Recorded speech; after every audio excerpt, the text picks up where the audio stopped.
Ambassador Andrew J. Jacovides has been Ambassador of the Republic of Cyprus to the United States since July of 1979, and he currently is Vice Dean of the Washington Diplomatic Corps.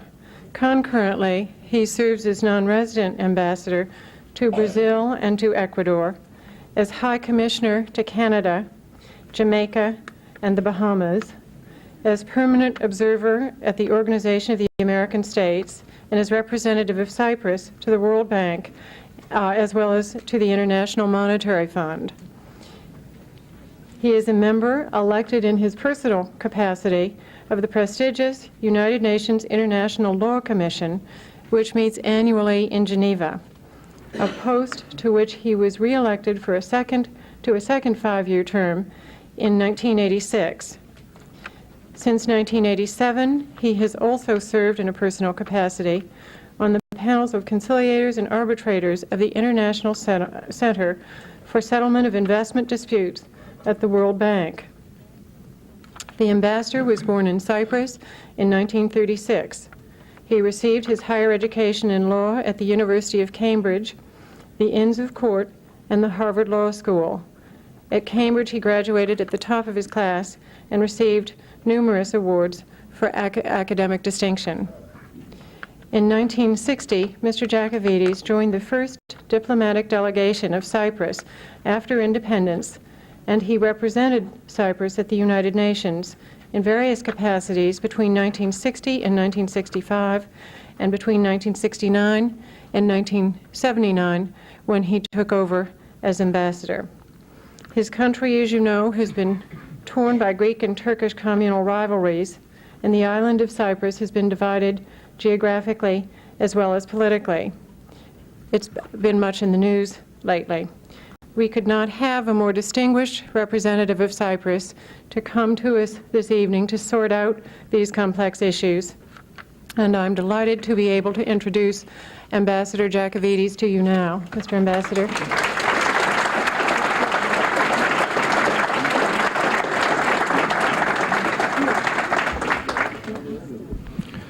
Thank you very much, Ms. Riggs, for a very generous introduction. Dr. Bird, ladies and gentlemen, I am pleased and honored to have this opportunity to address a knowledgeable and concerned audience such as you on the foreign and domestic affairs of Cyprus.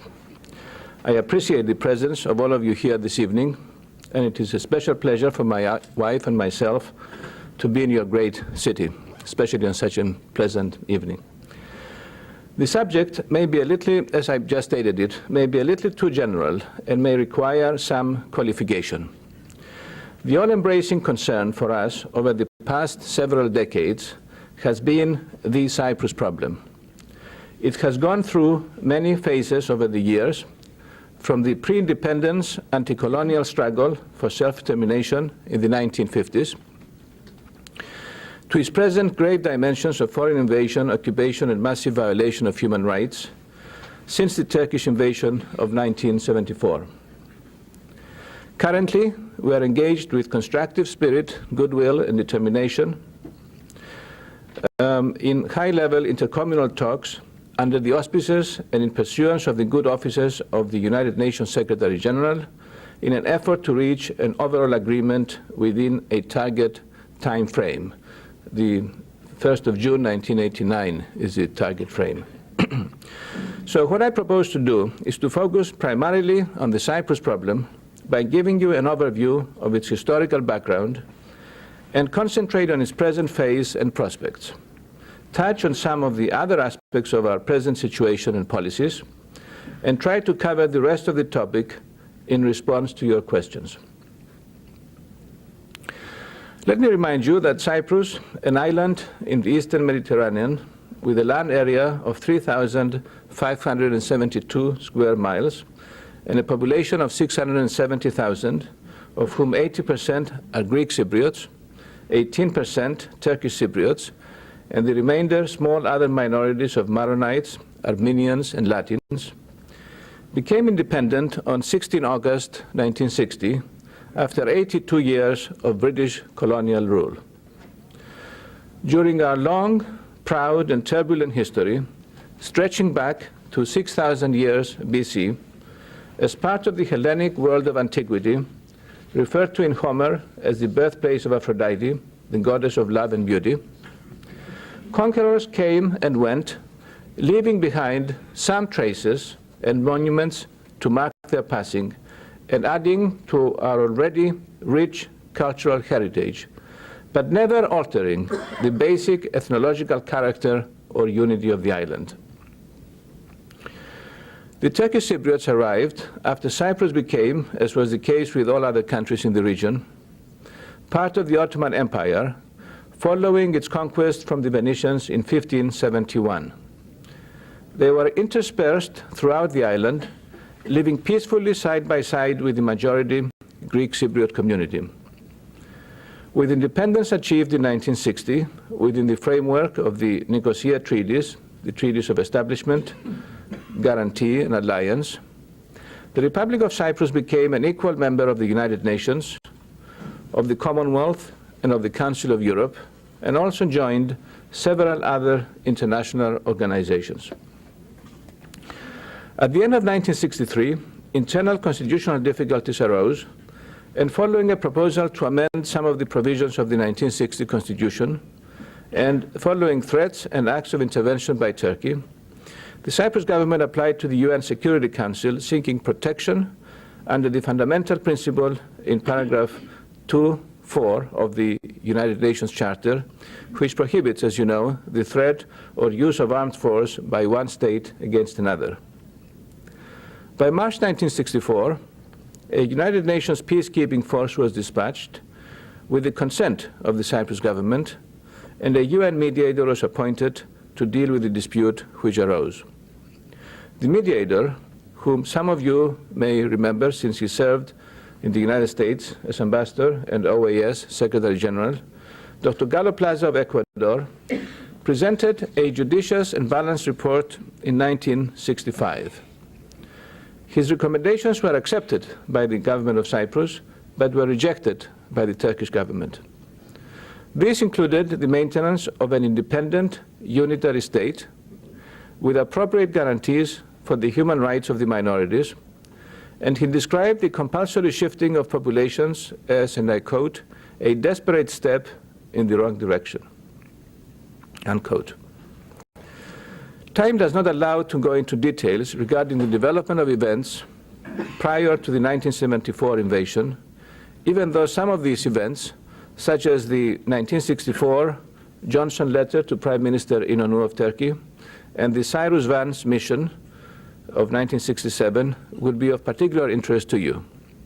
Suffice it to say that since the 1974 invasion, which was carried out, I might point out, through the use of American-supplied arms in violation of American laws and bilateral US-Turkish agreements, Turkey has illegally maintained its occupation over nearly 40% of the territory of Cyprus, which contained some 70% of the economic resources of the island. Through the forcible expulsion of 200,000 Greek Cypriots and the implantation into their homes and lands of Turkish Cypriots and of tens of thousands of colonizers from Anatolia, the figure of some 65,000 is our current estimate, Turkey has attempted to alter the age-long demography of the island and to impose by force its own arbitrary prescription for a solution.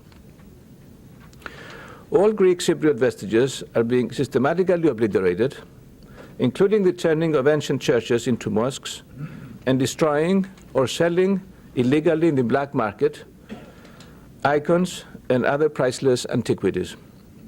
The Turkish lira has been introduced as legal tender, and through the presence of some 35,000 Turkish troops, with recently increased firepower and modernized heavy weapons, Turkey has, for most practical purposes, turned the occupied areas of Cyprus into a Turkish colony under Ankara's effective control, contrary to the true interests of the Turkish Cypriots themselves. Turkish illegal actions and atrocities in Cyprus have received universal condemnation from the United Nations Security Council and General Assembly, the Council of Europe, the British Commonwealth, and virtually all other international forums.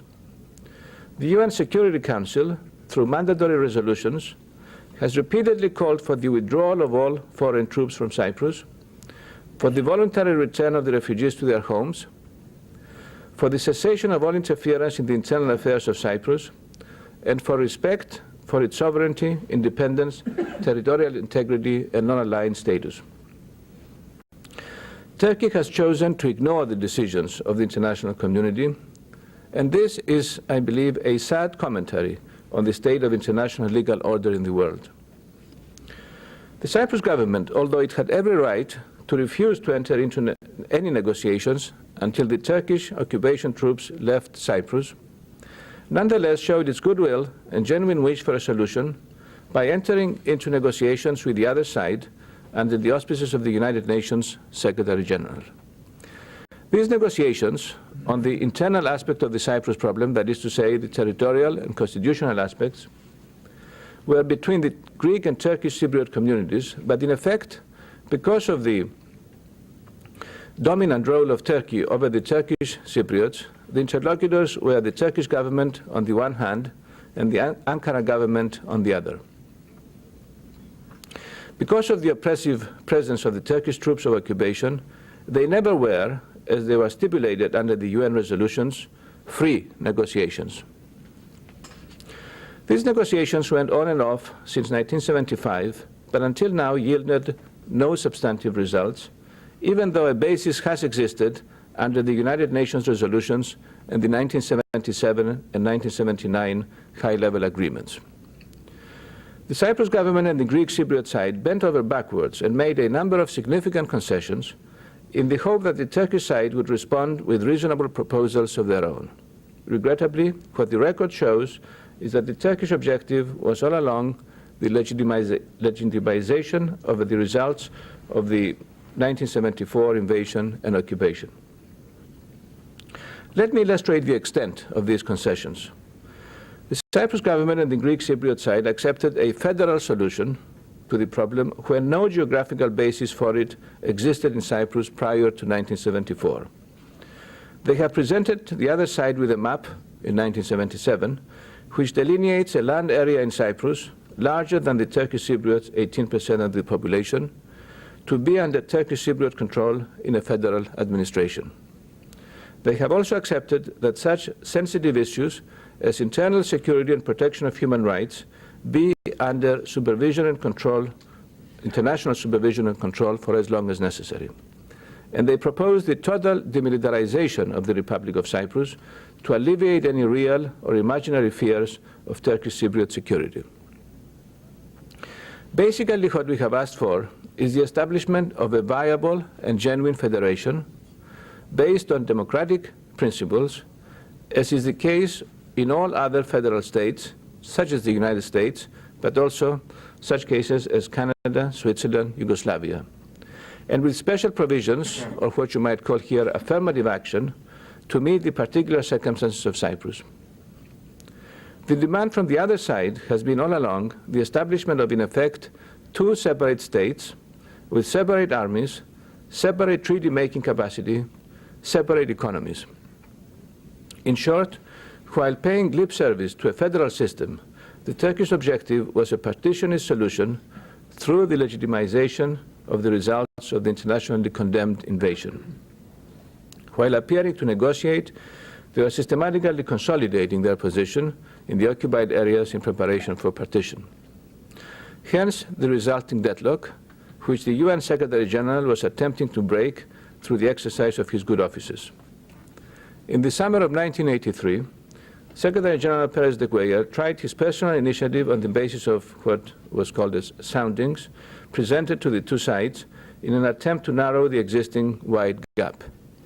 This was derailed when, following acceptance of the initiative by our then President, it was rejected out of hand by Mr. Denktash, who proposed instead a high-level meeting with the President. In the midst of consultations to set the ground rules for such a meeting, Mr. Denktash sprang his so-called Declaration of Independence on an outraged world. This attempted secession, which could not have taken place without Ankara's prior knowledge and approval, as confirmed by subsequent information,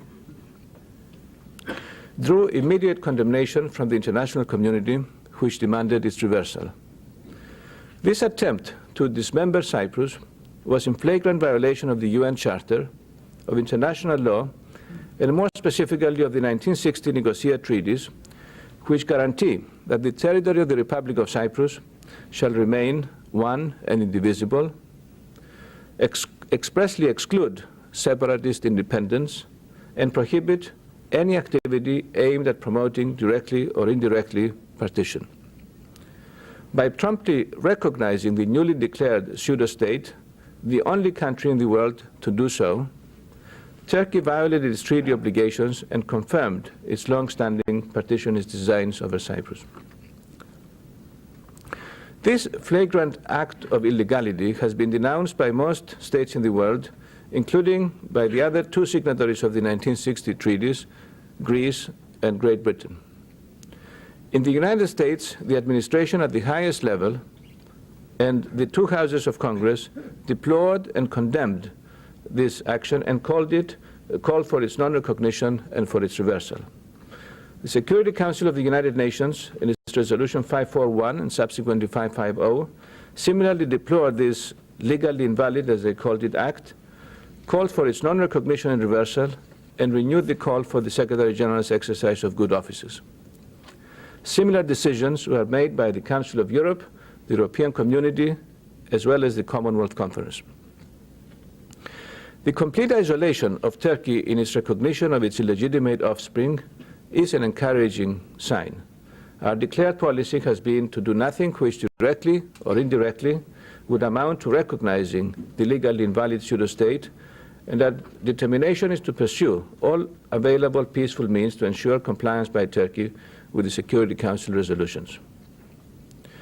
While we count on the support of all fair-minded people and of all governments which value international legal order, we have looked particularly for support from the United States as a superpower, as the leader of the West, and as the country which is in a unique position to assist towards a just and lasting solution to the problem of Cyprus.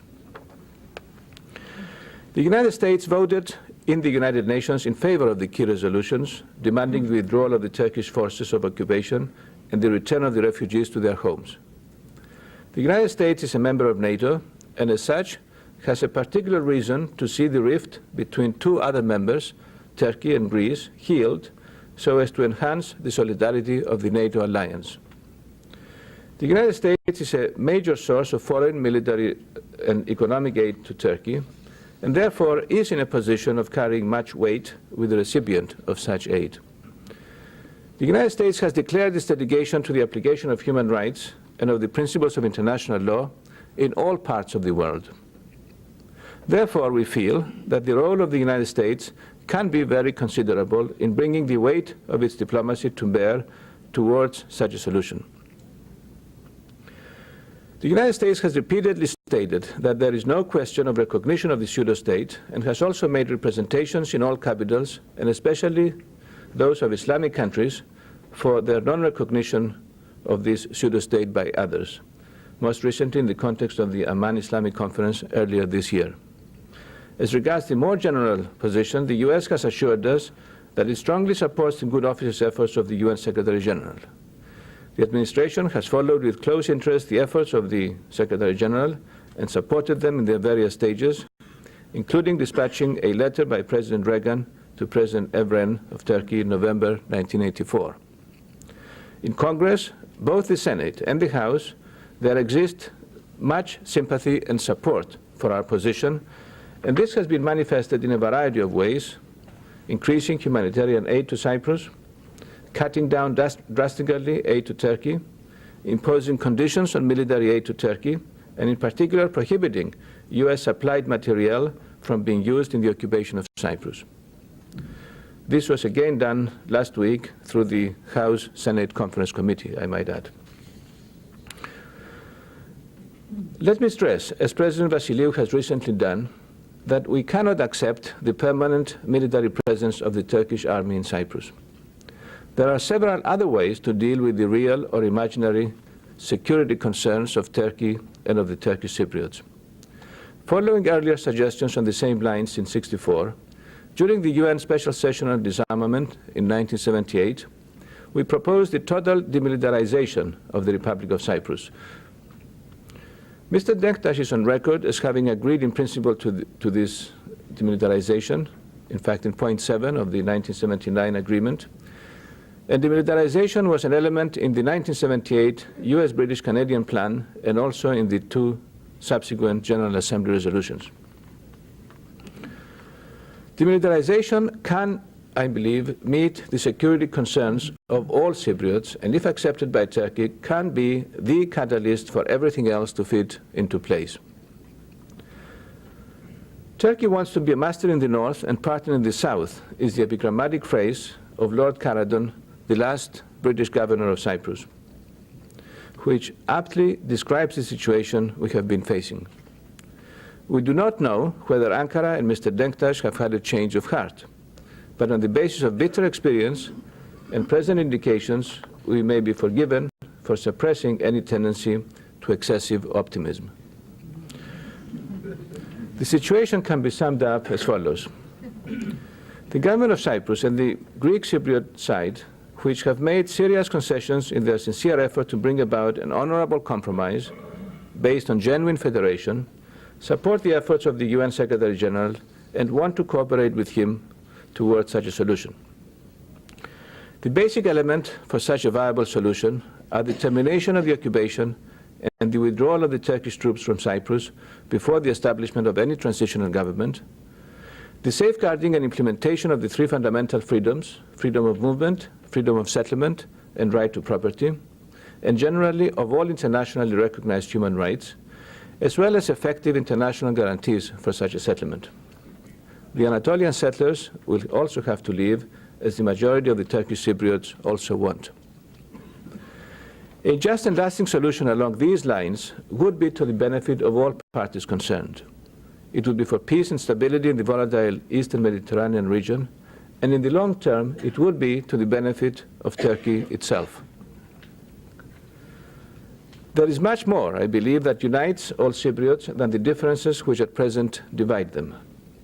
Unlike other international problems in the region, in the Middle East, for instance, the framework for a solution exists, and the negotiating channel is provided for through the UN Secretary General. What is required for progress to be made is for a drastic change in the Turkish policy away from divisiveness and partitionism. This is not an easy undertaking, but there is ample room for principled and effective diplomacy so that Turkey and the Turkish Cypriot leadership be persuaded, and if need be, pressured, to act in accordance with the dictates of the international community and of international law. What Cyprus is striving for is justice and fairness, and for the application of the rules of international law to its case, the same rules which are applicable everywhere else in the world. Now, besides the political problem, which is, as I said before, our overriding and all-embracing concern, there are other aspects of the Cyprus situation which I think would be of interest to you. There is room not only for frustration and disappointment, but also for much pride and satisfaction in what this young and small country, despite all the setbacks, has managed through the native skills, resilience, and energies of its people to achieve.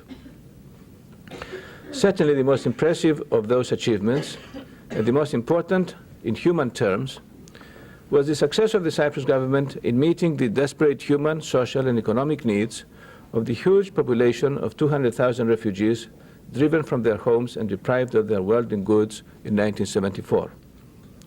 It was a gigantic effort which owed its success on a skilled and intensive organizational feat in the areas of humanitarian aid and crash programs in housing and social services. This was certainly facilitated through hundreds of millions of dollars in humanitarian aid provided through the United States Congress and through such major financial institutions based in the United States as the World Bank. But no effort, however skillful and determined, could have succeeded except in the context of an expanding economy capable of absorbing the sudden influx of refugees, numbering almost 1/3 of the Greek Cypriot population, especially considering that 70% of the economic resources of the island came under the control of the Attila invader. Of course, as in all countries, we have problems and we have areas of concern, and certainly the need for refugee aid continues. I will not bore you with statistics. The fact is, however, that in the past 28 years, the economy of Cyprus has been transformed from that of a colonial backwater with low per capita income and high emigration to a bustling, vibrant, free market economy with results for everyone to see. Now, 14 years after the invasion, per capita income is at a very satisfactory level. Inflation is low, unemployment is negligible, foreign exchange reserves are healthy, and our standard of living and quality of life compare favorably with that of most third world and even several developed countries. Tourism is booming, with over 1 million visitors last year, despite the loss, temporary we hope, of the best-known resorts such as Kyrenia and Famagusta. And a substantial number of offshore companies are currently based in Cyprus and doing business elsewhere in the region. Cypriot businessmen and entrepreneurs have expanded their range of operations to many neighboring countries. Not only do they build bridges, as well as airports and roads and whole towns in those countries, they also project the good name of Cyprus, build bridges of friendship between us and the respective peoples of these countries, and earn many hundreds of millions of dollars in foreign exchange. Our creditworthiness and integrity are well established with the World Bank and other international financial institutions. Cyprus is one of the top countries in the world in the ratio of university graduates to population. That we are the third country in the world in telecommunication facilities, and that we are the 7th country in the world as a maritime nation. We have a flourishing cultural life, and we are, of course, intensely proud of our long history, culture, and tradition. Some even claim that the Cypriot dialect of today is more closely linked in vocabulary and syntax to Homeric Greek. At the same time, we have benefited from the British tradition of a sound civil service, independent judiciary, and freedom of speech and of the press. Overall, we enjoy a democratic system of government, a free enterprise economic system, and have an outstanding record in the observance of international standards of human rights. Yes, indeed, there is a silver lining in the heavy clouds which are above us. On occasions for stock-taking, while not forgetting our problems and the need to struggle to overcome them, we should also count our blessings for the sake of balance and objectivity. These encouraging developments, achievements, made in circumstances of continued dismemberment of the island and of constant anxiety over its political future, have been reflected in the respect and esteem which Cyprus has attracted in the world. Respect and esteem which may not yet have been translated into effective international action to help resolve our national problem, but which has certainly given Cyprus a standing of influence in the community of nations out of proportion to its size and resources. To give you just one example, this month alone, in September 1988, Cyprus hosted 2 major conferences, that of the non-aligned foreign ministers and that of the finance ministers of the Commonwealth. In its turn, the government of Cyprus has consistently attempted to employ that influence and good repute in the best interests of peace and to promote humanitarian concerns. A small state with a huge national problem on its hands, Cyprus must inevitably cultivate an independent stance on the international stage, pursuing relations of cooperation and friendship with all countries and avoiding identification with the conflicting interests of the superpowers. That has not meant, however, that Cyprus has needed to conceal its dedication to the same democratic ideals which inspire this country and which indeed are the foundation of our own free democratic system. Our affinity and friendship with the United States and our concern to contribute what small assistance we could to the cause of humanitarianism and peace was demonstrated during the recent years of upheaval and terrorism in Lebanon. years during which we have often and willingly provided logistical and humanitarian help to the United States civilians and servicemen, and through close cooperation in combating terrorism and drug trafficking and in other ways. These gestures have been appreciated at the highest level of the United States government. President Reagan and Secretary of State Schultz repeatedly referred to the excellent relations between the United States and Cyprus on the bilateral level, a fact which is particularly gratifying to me as the ambassador of Cyprus to this great country. And last month, we witnessed a highly successful visit by President Vasiliou to Washington. The expression of friendship has also been manifested by the attitude of our numerous friends in the United States Congress, both in real terms of economic aid for the refugees and in terms of other expressions of sympathy, concern, and support. Before concluding these remarks, let me update you on some important developments of the past several months. On the 1st of this year, the Customs Union Agreement of Cyprus with the European Community came into effect. It provides for a period of transition of 15 years before it is fully implemented, and in our view has far-reaching economic and political implications, tying Cyprus firmly with Europe and the West while retaining our non-aligned foreign policy. At the end of January, the Prime Ministers of Greece and Turkey met in Davos, Switzerland, and agreed on a policy of no war between the two countries and on the setting up of committees to deal with political problems and economic relations between them. It was followed by another meeting between the two prime ministers in Brussels, and in June, Prime Minister Ozal visited Athens. The Cyprus issue, quite probably, was not a topic of negotiation between these two countries, but Prime Minister Papandreou, at our suggestion, put to Prime Minister Ozal our proposal for demilitarization. Mr. Ozal, we are told, neither accepted nor rejected it, and this was taken as an encouraging sign. In February, following 2 rounds of elections conducted in an exemplary democratic manner, Mr. George Vasiliou, a successful economist and businessman, and a newcomer to politics who ran as a progressive independent, was elected as President of the Republic. He has set out his position in his inaugural address on 28 February and has since articulated and developed these positions in visits to Athens, London, New York, and Washington. President Vasiliou has consistently maintained the basic objectives of our position, as I outlined earlier, stressing the importance of the demilitarization proposal. He declared the need and his intention to put forward goodwill and confidence-building measures in Cyprus, proposed a meeting with Prime Minister Ozal, primarily on the issue of the Turkish troops withdrawal, and has taken the initiative of accepting the Secretary General's proposal for a meeting with Mr. Denktash. It took place in Geneva on 24th August, and since 15 September, he has been holding an intensive series of meetings with Mr. Denktash in Nicosia in a determined effort at a breakthrough for a comprehensive overall solution.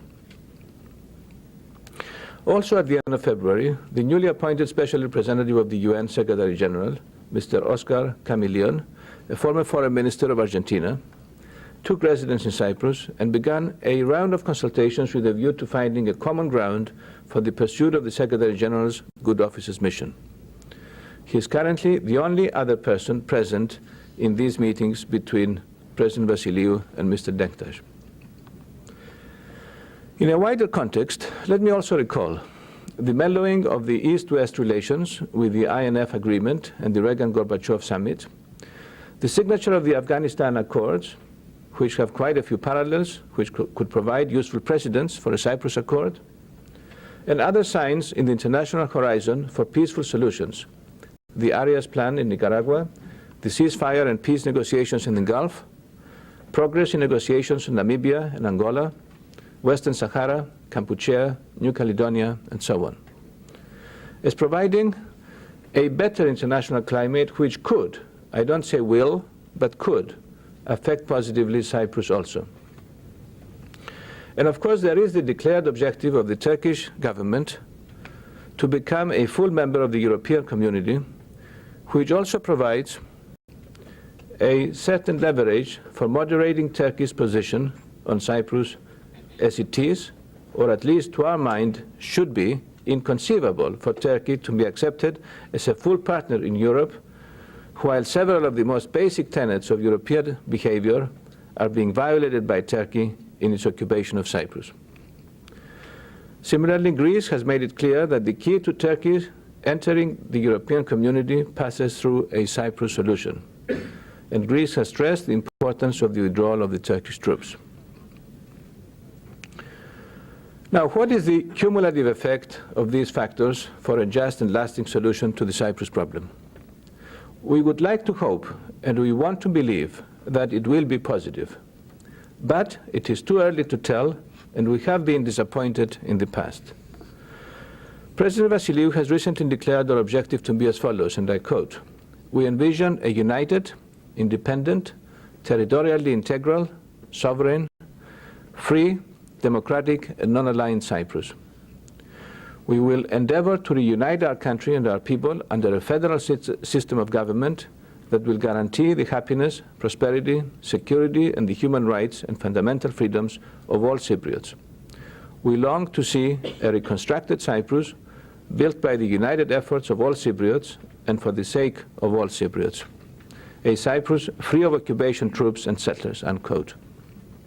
He also stated that he does not, and I quote, "want to underestimate the difficulties or create false expectations for a quick and easy solution," unquote.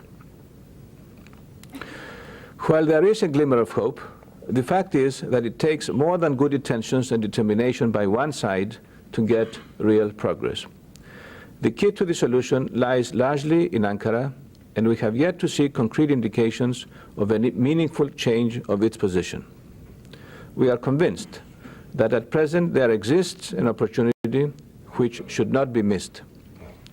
There exists in the world a peace epidemic, and Cyprus should not be left out of it. In the improved international climate, foreign troops are withdrawing from a number of countries where regional conflicts exist, and Cyprus should be no exception. There is much that outside powers, and especially the United States, can do to help in the road to a peaceful and just solution. When this is achieved, it will be to the benefit of all parties involved, the Greek and Turkish Cypriots, Greece, Turkey, as well as for the United States and for peace in our sensitive region. A prosperous and united Cyprus with a viable constitution and free of foreign troops can be a bridge of peace instead of a bone of contention, and can play in the region the role Switzerland and Austria play in Central Europe. In the improved international climate and with the proper spirit, reconciliation can come about. And this is the objective, an objective well worth pursuing, the more so when one considers the awesome alternative. Thank you for your attention and for your patience, and shall be glad to answer your questions. The question is, given the presence of Turkish troops and their force in the island, how indeed do you survive? It's very simple. The Republic of Cyprus is the recognized entity which represents the island of Cyprus. There have been many situations in the past when, because of violations of international law, unrecognized situations have come about, and this does not change the legal situation or indeed the factual situation, because the larger part of the island of Cyprus happens to be under the Cyprus government. But the main point is, which I'm sure that knowledgeable people like yourselves can appreciate, there is a legal situation which is universally recognized by all countries in the world, with the single exception of Turkey, by the United Nations Organization, by the Council of Europe, by the European Community, and as I said, an indication of the fact that we are fully recognized was that we had the Commonwealth finance ministers, some 45 finance ministers in Nicosia last week, and 100 or so foreign ministers of countries of the non-aligned movement in Nicosia earlier this month. No, I assure you that this is not one of our problems. Thank you. The question is, does the major problem rest on the assertion that Greek Cypriots destabilized the situation initially, and isn't there traditional distrust between the two communities? Yes, I'm glad you asked this question because it gives me the opportunity to clarify this. You're absolutely right that in 1974 there was a coup, a very criminal and foolish coup, not by the Greek Cypriots, but through elements of the Greek army, which at that time was stationed in Cyprus, aimed at toppling the legitimate government of Cyprus, the legitimately elected president, Archbishop Makarios. It succeeded in toppling him, and this gave a pretext for the intervention of the Turkish army, which occurred 4 days later on very big scale.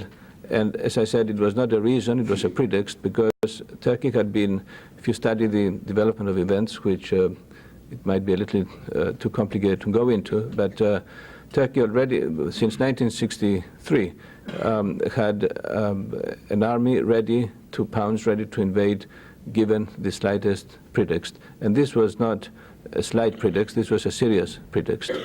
Now, about the lack of confidence between the two, lack of trust between the two communities, I indicated in my speech that for a period of 400 years, Greek and Turkish Cypriots lived side by side, interspersed throughout the island. This lasted as late as the 1950s. In fact, when I was growing up, in my hometown, 2 out of 5 inhabitants of our town were Turkish Cypriots. We had very good personal relations, social relations, professional relations.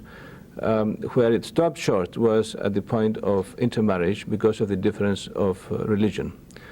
But the relations were very good, and there is no reason in the world why they shouldn't become equally good and perhaps even better under the right climate, with everybody cooperating together, because, as I stressed, there is much more that unites all Cypriots, much more common interest than the differences which at present divide us.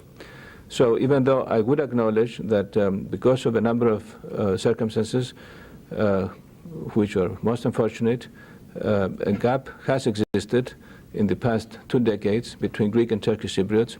This is not irremediable. This can be changed. And if Germans and French, who fought each other in Europe repeatedly and were considered enemies over 2 world wars, could work so closely together and cooperate together within a united Europe, and now we're talking in terms of, by 1992, abolishing all frontiers in Europe, I don't see any reason why in a small island like Cyprus, Greek and Turkish Cypriots should not live and cooperate together like brothers, like friends, like fellow citizens. A non-political question. How many people speak Greek, Turkish, and English on the island, and how close is ancient Greek to modern Greek? I said before that the population ratio is 80% Greek Cypriot, 18% Turkish Cypriot, and 2% of other minorities, including some Armenians, some Maronites, and some Latins, remnants of the Crusaders some hundreds of years back. Now, I don't know if that's the exact answer to your question, because obviously many of the Greeks speak also Turkish and vice versa, and English is a language which many of us were brought up as using or learning as a second language, because we are a British colony from 1878 until 1960.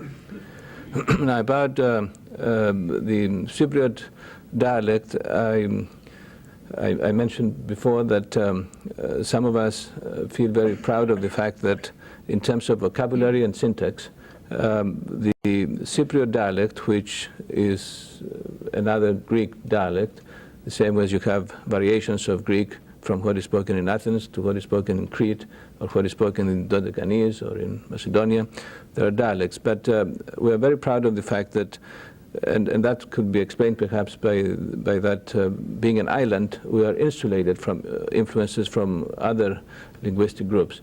Our Greek, in its syntax and vocabulary, is closer to Homeric Greek than the Greek spoken on mainland Greece, but that I say subject to withdrawing it if somebody can prove to me the opposite.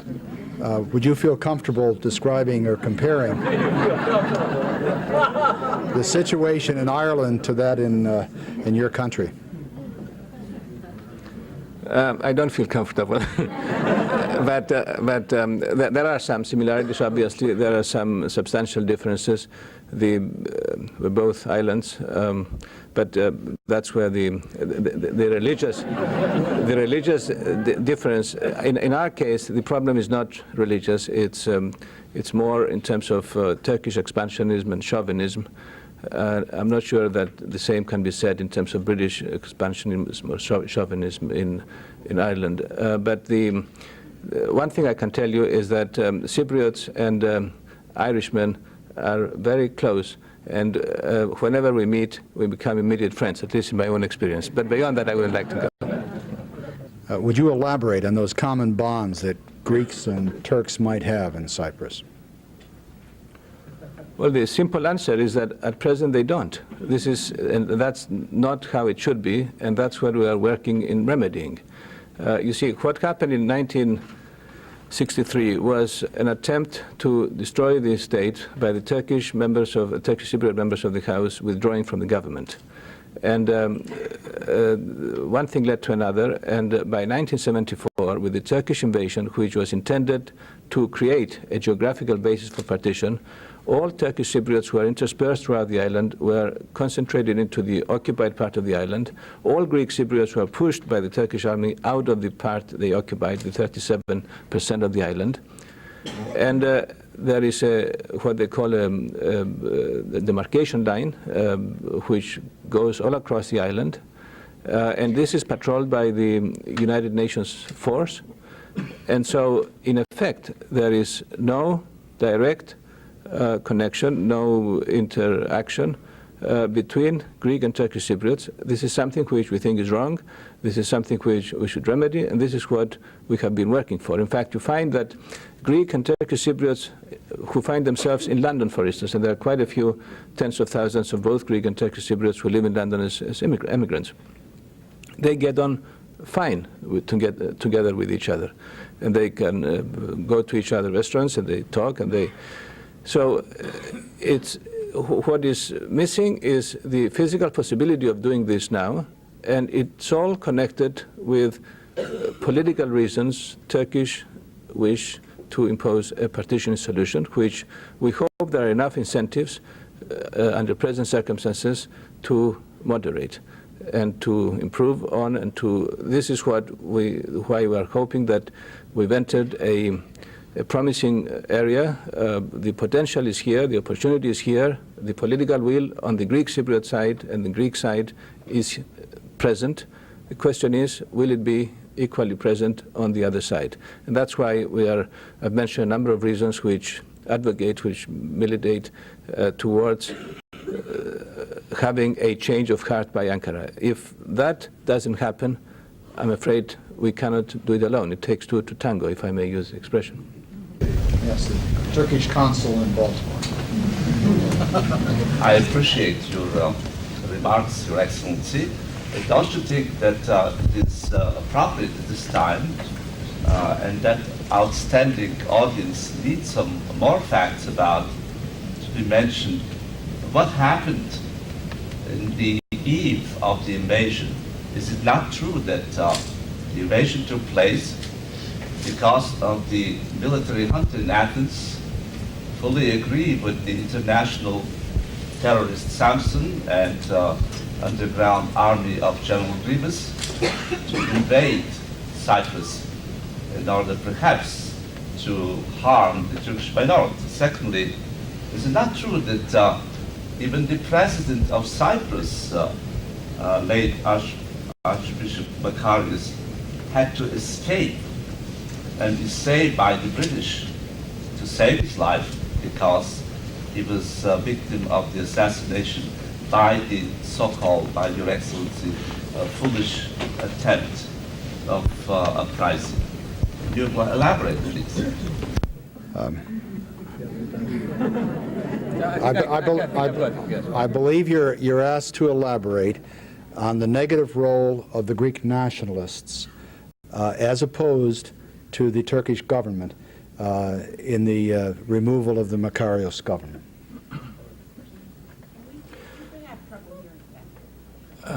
We'll try to talk right into the mic because it doesn't pick up very well when you speak to the side. Yes, I already indicated that it was not only a foolish coup d'etat, it was a criminal coup d'etat that occurred by the junta, which was at that time ruling Athens, which was overthrown within a matter of a week, it so happens. And in fact, the Archbishop himself escaped to New York, and he appeared before the Security Council and denounced this coup, which was criminal and foolish. So there is no disagreement about that. Where there is disagreement is at the point of whether two wrongs make one right. Now, it was a very wrong thing for Greece, one of the guarantor powers, to carry out the coup against the legitimate government of Cyprus. It was equally wrong, and as it turned out with much wider repercussions, for the Turkish government to take this pretext and use force and initially occupy part of the island, a small part of the island, and in the second phase of the invasion in August 1974, to push through, having strengthened her army in the meanwhile, and slice the island in two and make havoc out of its economy, occupy 37% of its area, push out 200,000 Greek Cypriots who became refugees. So, as I said, it was not right what the Greek junta did, but the Greek junta was no longer in government within a week, from the 15th of July to the 24th of July. They are no longer there. And during that time, during this week, even though nobody liked the Samson puppet government, so-called government, which they put there, the fact is, and that I'm very specific about, the fact is that during that time, no Turkish Cypriot was injured or harmed in any way. It was an inter-Greek fight, very unfortunate, very ill-advised, very catastrophic, but it did not extend to any harm to the Turkish Cypriot community. Now, whether it might happen subsequently, I cannot guarantee that it would not, because these people were crazy people, to put it bluntly. But the fact is that under the Treaty of Alliance and the Treaty of Guarantee, Turkey did not have the right to use military force, except under certain conditions, and even under those conditions, it's very debatable what the interpretation of the relevant article of the Treaty of Alliance was. So in our contention, this action was not warranted, even though the action complained of by the Greek junta is fully condemnable without any reservations. I don't know if I answered your question fully. I Underclosed. think the question is whether the American records concerning this particular event, the invasion by the Turkish forces, or the incursion or the coming of the Turkish forces, is available for public reading. Do you know, sir? I'm not quite sure I'm the right person to answer that, but I have come across some papers which were shown as a result of inquiries by individuals. There were some congressional records which were revealed. On the other hand, there were some inter-office memoranda, including the question of the legality of the legality or lack of legality of the use by Turkey of American-supplied weapons in its invasion of Cyprus, which which were suppressed or could not come in the open. But I am not really the right person to answer this question fully. Sorry. The question, I believe, is whether the younger generation, Greek and Turkish, are conciliatory or divided by this phenomenon. Well, the fact is that for many years now, there was no physical communication between Greek and Turkish Cypriots. Because of this, the physical separation as of '74, the existence of the Green Line and the existence of the demarcation line and the UN force in between. But I believe that there are enough sparkles still left for people to be interested, not only the older people, my generation and over, who lived at a time when there was no division, no partition, we all lived intermingled with each other, but also the younger people. I have come across a number of situations when they had meetings of so-called intellectuals at the Lidra Palace on the on the line between the two, on the Green Line in Nicosia. The idea being to get to know each other, to search for common grounds, to see how they can bring about reunification. And in addition to young people, you also have journalists, trade unions, you have the intellectuals, you have a number of other people, including some encouraged by professors from this country, including a professor in psychology from Yale, for instance, trying to bring this together. I believe that the potential is there. The problem is also there. I mean, we do have a problem. It's not something that will be easily resolved, but as I said, the Germans and the French over the centuries faced each other as enemies, and they fought each other in many wars, and yet now they are best friends, and so I don't see this being impossible to happen in Cyprus too. In fact, I hope it will be quite possible. Unfortunately, it's time for us to end the question period. Mr. Ambassador, we certainly wish you and all of your fellow Cypriots well as you work with what we all appreciate is a difficult but extraordinarily important circumstance for you. We thank you very much for joining us this evening.